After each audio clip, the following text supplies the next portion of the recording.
제목이 약간 좀 특이하죠. 혹시 최근까지는 아닌데 몇 년 전에 개봉했던 영화 제목입니다.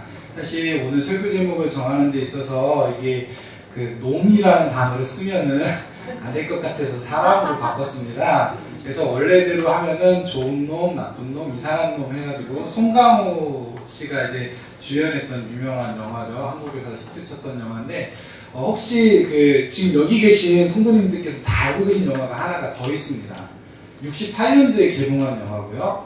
68년도면은 다 여기 계신 성도님들께서 저보다 더 어린 나이였을 때입니다. 20대, 10대 이러셨을 텐데요. 그 당시에 클린트 이스트우드가 주연했던 석양의 무법자라는 영화 혹시 기억하시는지 모르겠습니다. 예, 다 기억하시네요. 제가 솔직히 이거 하면서 되게 조마조마했습니다. 혹시 모르시는 분이 계시면 어쩌지?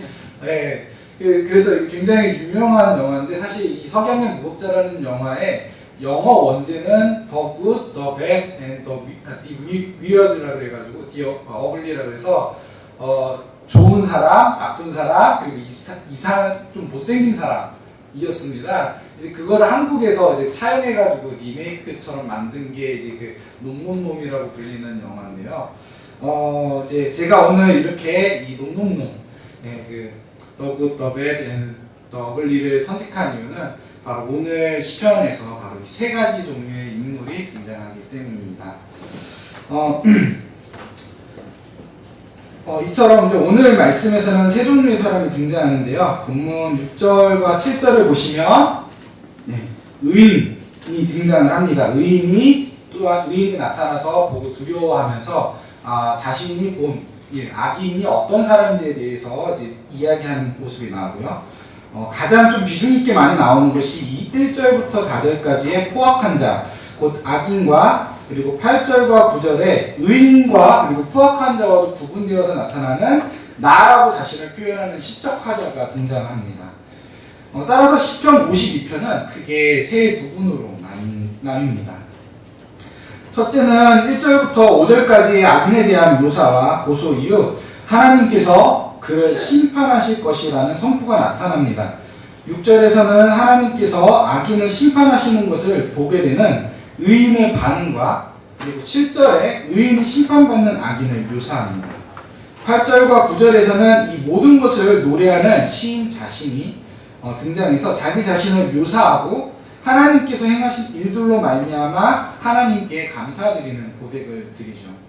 따라서 본 시편에서는 세 인물, 차례대로 하면 악인과 의인, 그리고 나라고 하는 인물들이 묘사되고 있습니다. 먼저 본격적으로 본문을 살펴보기 이전에 저희가 중요한 부분은 시편을 볼 때 중요한 부분은 시편의 표제라고 하는 그 표현입니다. 바로 1절보다 위에 보시면 이제 색깔로 이제 돼 있는 그 글자가 있죠. 저희가 한번 다 같이 읽어볼까요? 52편의 그 장제목 밑에 보면은 가로, 대가로로 해가지고 다윗의 마스길이라고 시작하는 부분이 있습니다. 저희가 한번 그 부분을 읽어보도록 하겠습니다. 시작. 다윗의 마스길, 인도자를 따라 부르는 노래. 에돔인 도액이 사울에게 이르러 다윗이 아히멜렉의 집에 왔다고 그에게 말하던 때에. 네, 혹시 도액이라는 인물을 혹시 기억하시는 성도님께서 계시는지는 잘 모르겠습니다. 이 시편 52편을 이해하기 위해서는요, 어느 정도 사무엘상에서 등장하는 다윗의 인생사를 어느 정도는 이해하고 계실 때 굉장한 깊이 있게 이해하실 수 있는 길이 열립니다. 시편 52편은 이제 표제에서 잘 나타나듯이 다윗의 마스길, 마스길은 이제 성경 밑에 보시면 교훈이라고 이제 써져 있는데요. 그래서 다윗의 교훈, 다윗의 인생을 통해서 그것을 보는 독자들이 다윗의 인생을 되새겨보면서 이 시를 읽으면서 자신의 삶 속에서 교훈을 얻게 하는 표시로서 그렇게 그와 같이 달고 있습니다. 시편 52편은 다윗 본인이 썼거나 혹은 다윗의 인생사와 연관지어서 후대에 어떤 시인이 그 사람이 다윗의 인생과 관련된 중요한 사건을 기념하기 위한 부분으로 기록한 것으로 많은 신학자들이 봅니다. 그래서 그와 같은 목적에서 이 다윗의 마스길이 교훈으로서의 의미를 가지고 있습니다. 중요한 것은 이 다음에 나옵니다. 에돔 사람인 도액이 사울에게 다윗이 아히멜렉의 집에 있다고 말하던 때라고 되어 있습니다. 이것을 이해하기 위해서는 이제 사무엘상 21장을 보셔야 하는데요. 그 내용이 너무 길기 때문에 제가 간략하게 전체적인 내용을 동화를 제가 아동부에서 이야기하듯이 약간 설명을 해드리도록 하겠습니다. 다윗이 골리앗을 쓰러뜨린 사건은 다들 아실 겁니다. 다윗이 골리앗을 쓰러뜨린 사건 이후에 어떤 일이 벌어지나요? 사울이 다윗을 질투하고 시기하게 됩니다. 백성들이 다윗이 사울보다 더 뛰어나다고, 사울은 천천히고 다윗은 만만이라 그러면서 다윗을 더 높게 칭송을 했기 때문인데요.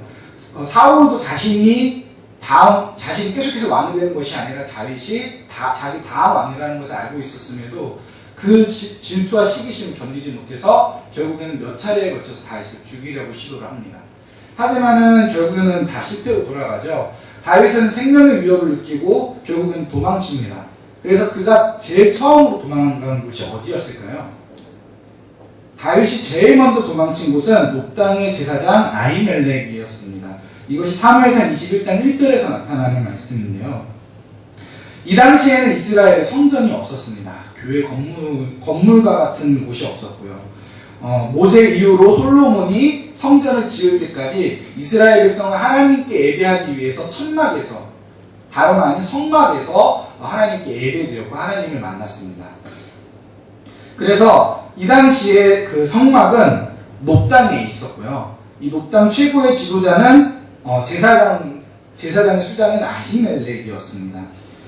그래서 다윗이 제일 먼저 도망친 곳은 바로 하나님이 계시다고 하는 바로 성소, 교회였습니다. 지금으로 치자면. 그곳에서 이제 아히멜렉을 만났는데요. 이 아히멜렉은 또 이제 저희가 알고 있는 또 다른 인물과 굉장히 밀접한 연관이 있습니다. 혹시 사무엘을 다 기억하십니까? 사무엘은 다윗과 사울에게 기름을 부은 이제 선지자입니다. 이 사무엘이 가장 어렸을 때 누구 손에 맡겨졌는지 혹시 기억하시는 성도님께서 계시는지 모르겠는데요. 바로 엘리 제사장에게 맡겨졌습니다. 엘리 제사장은 아론의 직계 자손 계보로 이제 그 대제사장으로서의 그 직분에 있어서 가장 적법한 그 계보를 가지고 있는 집안이었는데요. 다들 아시다시피 엘리의 두 아들이 이제 깽판을 치는 바람에 결국에는 엘리와 그 후손들이 하나님께 저주를 받게 됩니다. 이 아히멜렉은 바로 이 엘리의 증손주입니다.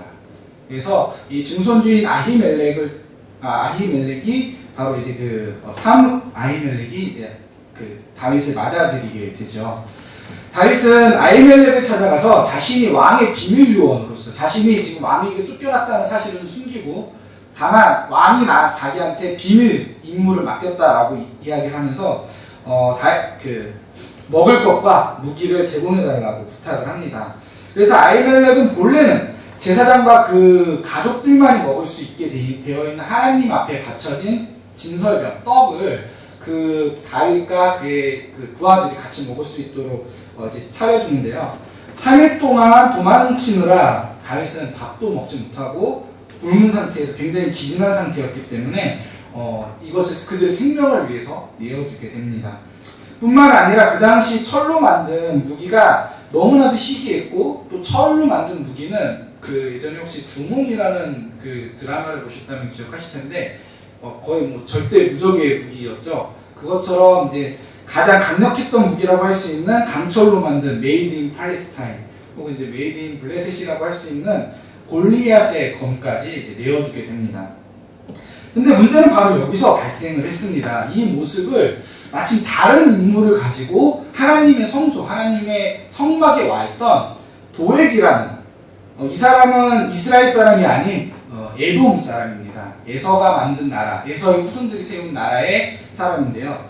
이 사람이 사울의 용병대장으로 있었는데 특별한 임무가 있어서 거기에 대한 하나님의 뜻을 듣기 위해서 성막에 와 있었다라고 이제 다른 성경 그 주석에서 이야기하고 있습니다.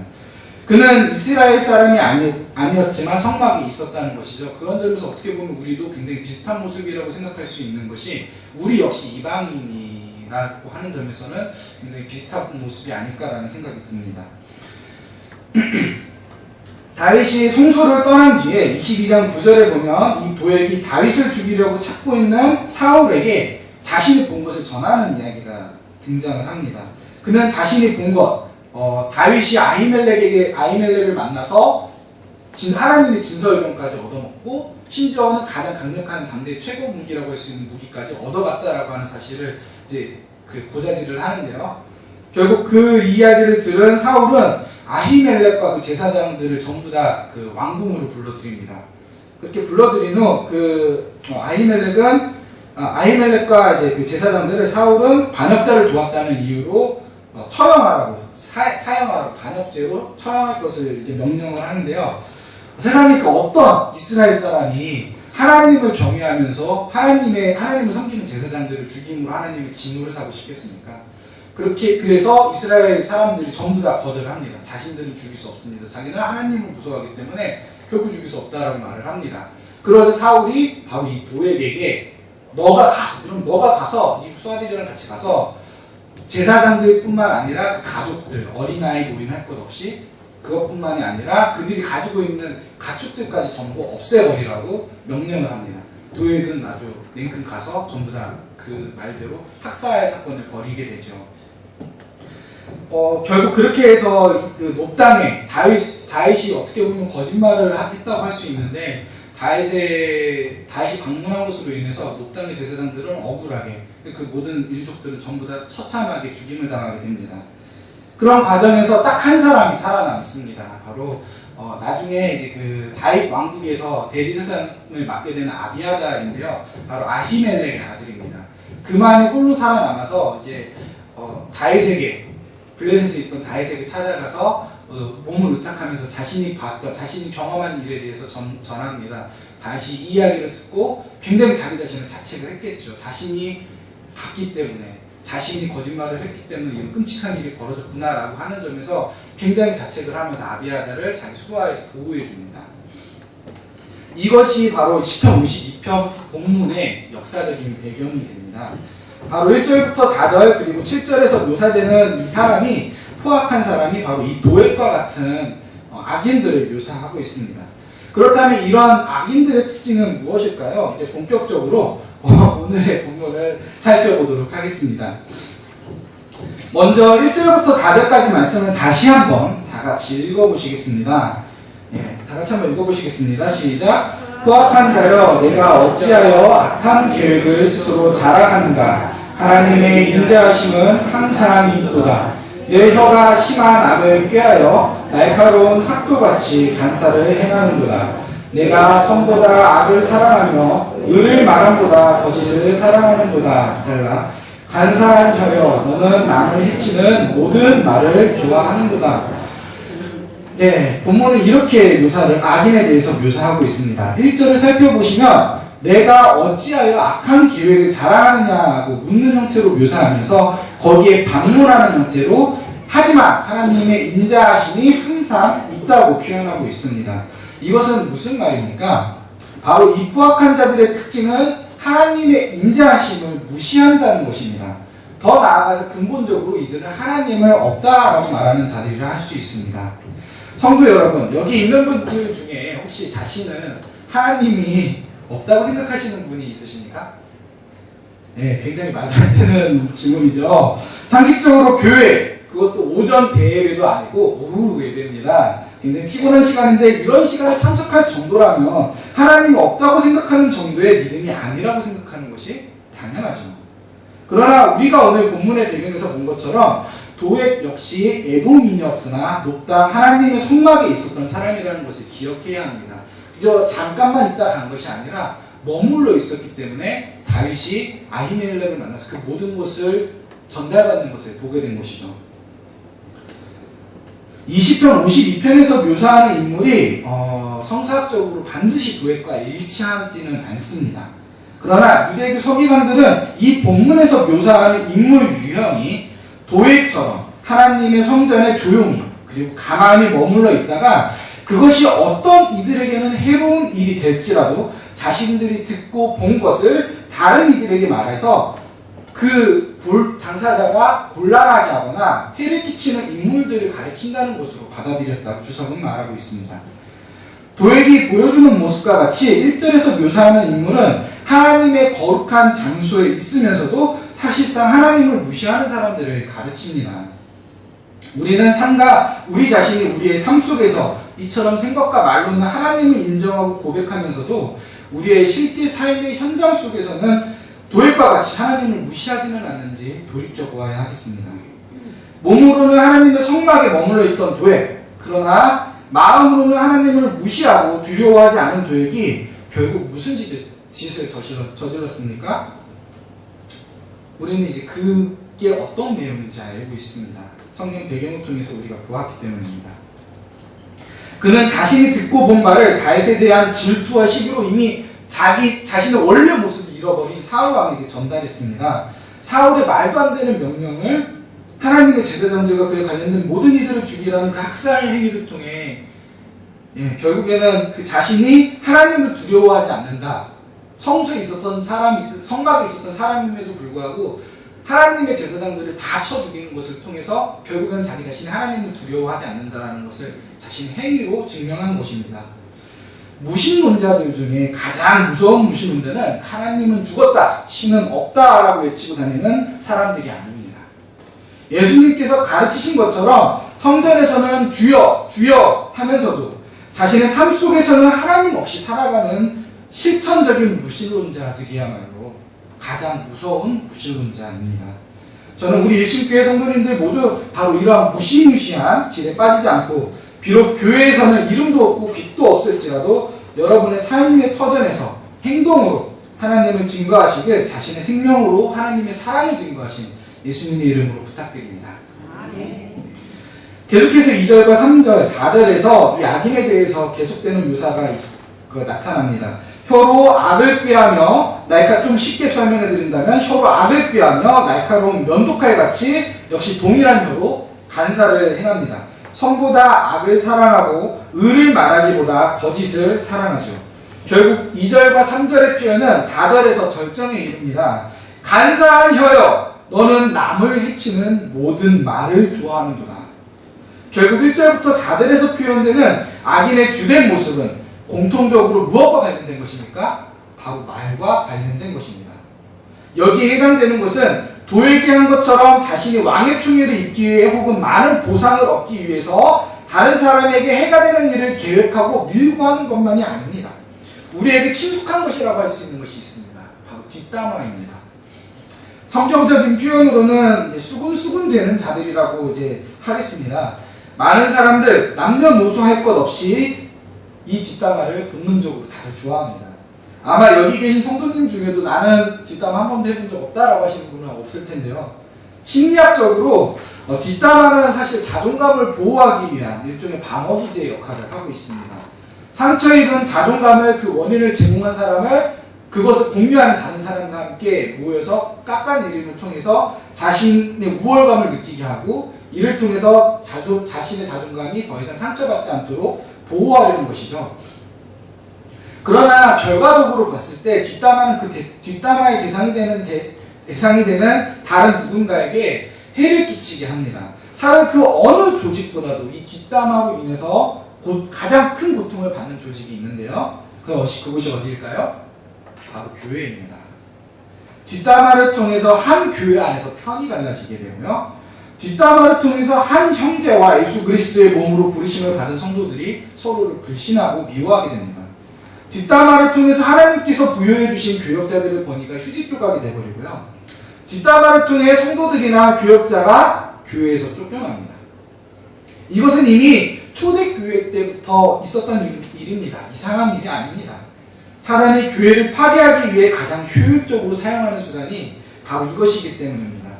사도 바울 역시 자신이 개척한 여러 교회들 속에서 이러한 성도들의 뒷담화로 인해서 많은 곤란을 겪습니다. 그래서 사도 바울은 자신의 사도성에 대해서 교회 초기 서신들에서 자신이 부여받은 사도성에 대해서 변증하면서 거듭 강조하는 모습들이 그의 서신들에서 잘 볼 수 있습니다. 예수님께서도 역시 뒷담화를 경험하셨습니다. 예수님을 대적하는 바리새인들과 서기관들 그리고 예수님을 따르는 유대인들 역시 예수님의 정체성이나 하신 일들에 대해서 우리가 복음서를 보면은 수군수군 거리더라라고 하는 표현으로서 나타납니다.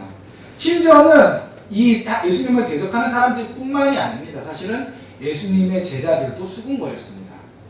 하지만 이제 그렇게 예수님께서는 요한복음 6장 43절에서 이렇게 말씀하십니다. 예수께서 대답하여 이르시되 너희는 수군거리지 말라. 물론 여기서 말하는 수군거린다는 표현이 꼭 지금 우리가 말하고 있는 뒷담화와 똑같은 표현이라고는 말하기 어려울지도 모르겠습니다. 하지만 왜냐하면 상황에 따라서는 그저 조용히 자기들끼리 이야기한 것을 나타내기도 하기 때문입니다. 하지만 그 모든 표현들의 공통점을 본다면 그들의 수군거림에는 항상 예수 그리스도에 대한 무지로 인한 오해 또는 불신에 근거한 대화 내용이 있었다는 점입니다. 또한 로마서 1장 28절부터 32절까지 나열되는 사형에 해당되는 악의 목록에 수군수군하는 자라고 하는 표현이 등장한다는 점에서 충분히 연결 가능하다는 점을 볼 수 있습니다. 말을 조심해야 한다는 것은 성경의 거의 전반에서 볼 수 있는 부분입니다. 특별히 실천적인 부분을 보자면, 그리고 성도님들께서 특별히 또 관심을 갖고 읽고자 하신다면 야고보서를 읽으시면 참 좋을 것 같습니다. 간사하며라고 표현하는 오늘 본문처럼 야고보서 3장에서는 혀를 불의의 세계로 묘사하며 통제가 불가능한 것이라고 말합니다. 이처럼 본문에서 표현되는 악인의 묘사는 주로 말과 관련되어 있습니다. 5절에서 시적화자인 나는 이러한 악인들을 하나님께서 심판하실 것이라고 선포합니다. 하나님의 심판 방식은 너를 붙잡아 뽑아내고 뿌리를 빼내신다고 하는데, 이 역시 1절부터 4절에서 이어지는 혀에 대한 형벌의 방식을 구체적으로 묘사한 것이라고 보여집니다. 즉 혀를 형벌을 할 때는 이제 고대 방식에서는 뽑아내거나 잘라내거나 하는 그런 식의 표현을 하고 있는 것인데, 당연히 시적인 은유로 하나님의 심판이 그들이 자랑하던 모든 그 재물과 그런 그들의 장막, 그들의 근거지에서 그들을 뽑아내시겠다. 또한 더 근본적으로 그들의 생명을 거두어 가시겠다라고 하는 부분을 이야기하고 있습니다. 정말로 이 부분에서 중요한 것이 하나님께서 이러한 악인들을 반드시 심판하신다라고 하는 점입니다. 자, 이제 두 번째 등장인물인 의인이 등장합니다. 그는 하나님께서 악인을 심판하시는 사건을 통해 악인이 멸망당하는 것을 봅니다. 그러나 본문에서 보듯 의인의 반응은 두려워하는 것입니다. 그러면서 그는 이 심판당에 멸망하는 악인을 비웃으며 말합니다. 이 악인의 특징은 하나님을 자기 힘으로 삼지 않고 자신의 많은 돈과 재물을 의지하였으며, 자신이 강자의 자리에 서기 위해 수단과 방법을 가리지 않고 그것이 설령 다른 사람을 해롭게 하는 일이라 할지라도 서슴지 않고 행하는 사람이라는 것입니다. 본문에서 이야기하는 악이라고 하는 것은 사실상 이와 같은 것을 이야기합니다. 다른 사람에게 해를 끼치는 것, 좀 더 그런 실제적으로 그렇게 다른 사람에게 해를 끼치는 것을 악이라고 표현을 하는데요. 지금 제가 말씀드린 것과 같이 악인이란 바로 이와 같은 사람들입니다. 하지만 여기서 의문점이 있습니다. 왜 의인이 두려워하였을까요? 사실 이 두려워하다로 번역된 히브리어는 영어로는 놀라움을 뜻하는 오로 번역되어 있습니다. 다시 말해 경이로워한다는 의미입니다. 즉 이 의인은 마치 악인이 당한 심판이 혹시 자기에게도 올까 봐서 두려워하는 그런 의미가 아니라, 하나님께서 이 악인을 심판하신 그 심판이 너무나도 놀랍고 경이로워서 감탄에 찬 모습으로 바라보고 있는 것입니다. 그렇다면 이 여기서 말하는 의인은 어떤 사람들일까요? 반어적으로 본문에서 직접 묘사되지는 않지만 의인은 바로 악인에 대해서 본인이 묘사하고 있는 그런 모습의 정반대라고 할 수 있습니다. 그들은 자신의 능력이나 힘 또는 재물보다 하나님을 의지하는 사람들입니다. 시편 1편이 굉장히 시편 52편과 굉장히 비슷한 구조를 가지고 있습니다. 시편 1편 역시 악인과 의인의 대조를 통해서 하나님의 역사하시는 것을 이제 증거를 하는데요. 오늘 시편 52편처럼 시편 1편 5절과 6절에서는 이렇게 노래합니다. 그러므로 악인들은 심판을 견디지 못하며 죄인들이 의인들의 모임에 들지 못하리로다. 무릇 의인들의 길은 여호와께서 인정하시나 악인들의 길은 망하리로다. 또 이어지는 시편 2편에서는 하나님을 대적하는 세상의 왕들과 관원들에 대해 하나님께서 비웃으시는 모습이 나타납니다. 제가 읽어드리면 다음과 같습니다. 하늘에 계신 이가 웃으시며 주께서 그들을 비웃으시리로다.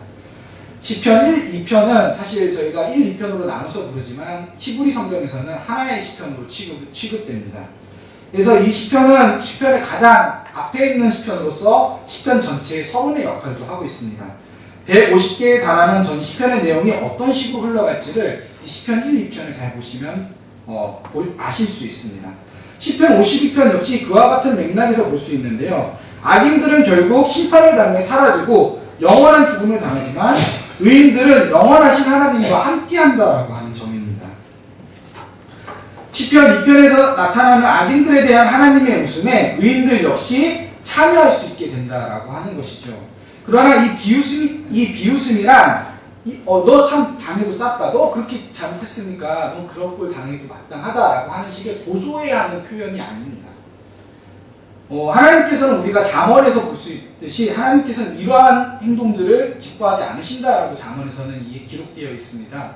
그래서 하나님, 우리가 만약 악인, 우리의 원수, 우리가 미워하는 사람이 고난을 당하고 재난 당하는 것을 볼 때 기뻐하고 고소해한다면 하나님께서 그것을 취소하실지도 모르니까 너는 그와 같은 일에 대해서 기뻐하지 말아라 라고 이야기하고 있기도 합니다. 우리는 우리 자신의 힘과 능력이 아닌 예수 그리스도를 믿음으로 말미암아 값으로 따질 수 없는 은혜로 의롭다 일컬음을 받았습니다. 믿으십니까? 그러나 우리 자신이 본질상 도액과 다름없는 죄인이었다는 것을 기억하면서 비록 원수같이 미운 사람일지라도 그들의 재난과 어려움을 보며 비웃거나 마음으로라도 조롱하지 않고 예수님께서 죄인된 우리를 긍휼히 여기시고 우리에게 베푸신 사랑과 같이 먼저 손을 내밀며 그들 역시 하나님의 기쁨에 함께 참여하도록 초대하는 참된 의인으로 성육신의 삶을 살아가야 하겠습니다. 이제 마지막으로 이상한 사람, 나에 대한 묘사가 이어집니다. 화자는 1절부터 계속 묘사되는 악인과는 명확하게 구분되는 사람입니다. 그러는 동시에 앞에서 언급한 의인과도 좀 다른 모습을 보여주고 있습니다.